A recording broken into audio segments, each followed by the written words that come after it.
16 صدی کا زمانہ تھا۔ ہندوستان کی سرزمین پر ایک خوبصورت ریاست تھی، مارانگڑھ۔ یہاں رہتی تھی راجکماری روہی بانو، سلطان میر بختاور کی واحد بیٹی۔ روہی کو محل کی عورتوں کی طرح صرف زیور اور پردے کی تربیت نہیں ملی تھی، اس نے خفیہ طور پر درباری سیاست، خزانے کے حساب کتاب اور فوجی نظم بھی سیکھ رکھا تھا۔ روہی بانو اکثر نقاب اوڑھ کر چپکے سے محل سے نکلتی، بازار میں عام لڑکی بن کر لوگوں کی حالت دیکھتی۔ ایک رات اس نے دیکھا کہ رعیت بھوک سے مر رہی ہے، مگر محل کے سپاہی ان سے 3 گنا محصول لے رہے ہیں۔ اصل میں وزیر اعظم بخت شاہ نے سلطان کی بیماری کا فائدہ اٹھا کر پورے خزانے پر قبضہ کر رکھا تھا۔ روہی نے فیصلہ کر لیا، اب سچائی چھپنے نہیں دے گی۔ بازار میں ہی روہی کی ملاقات ایک فقیر لڑکے عارف سے ہوئی، جو کاغذ پر کچھ خفیہ نشان بنا رہا تھا۔ عارف نے اسے بتایا کہ وزیر بخت شاہ رعیت سے پیسے لے کر پڑوسی ریاست گجر محل کو خفیہ خزانہ بھیج رہا ہے۔ یہ سن کر روہی نے اسے اپنے ساتھ ملا لیا، اب دونوں کا مقصد ایک ہی تھا، ریاست بچانا۔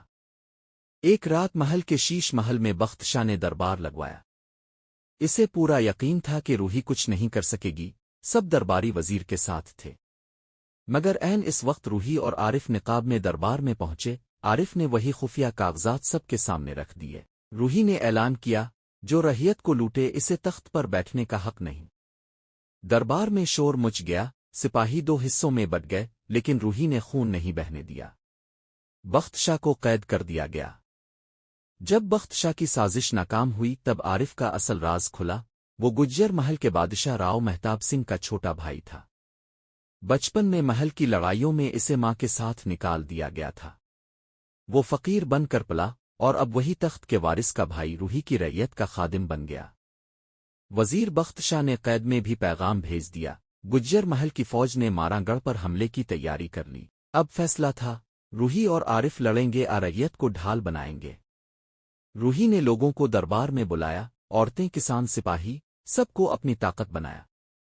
عارف نے گجر محل جا کر اپنے بھائی راؤ مہتاب سنگھ سے تنہا ملاقات کی۔ اسے تخت نہیں چاہیے تھا، وہ صرف رعیت کی خوشی چاہتا تھا۔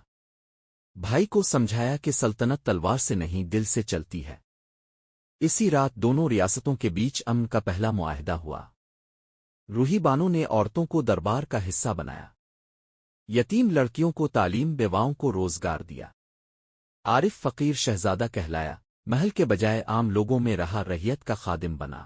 کہا جاتا ہے، روہی بانو مارانگڑھ کی ماں کہلائی، عارف فقیر شہزادہ بنا، اور تخت سے بڑی سلطنت رعیت کا دل ثابت ہوا۔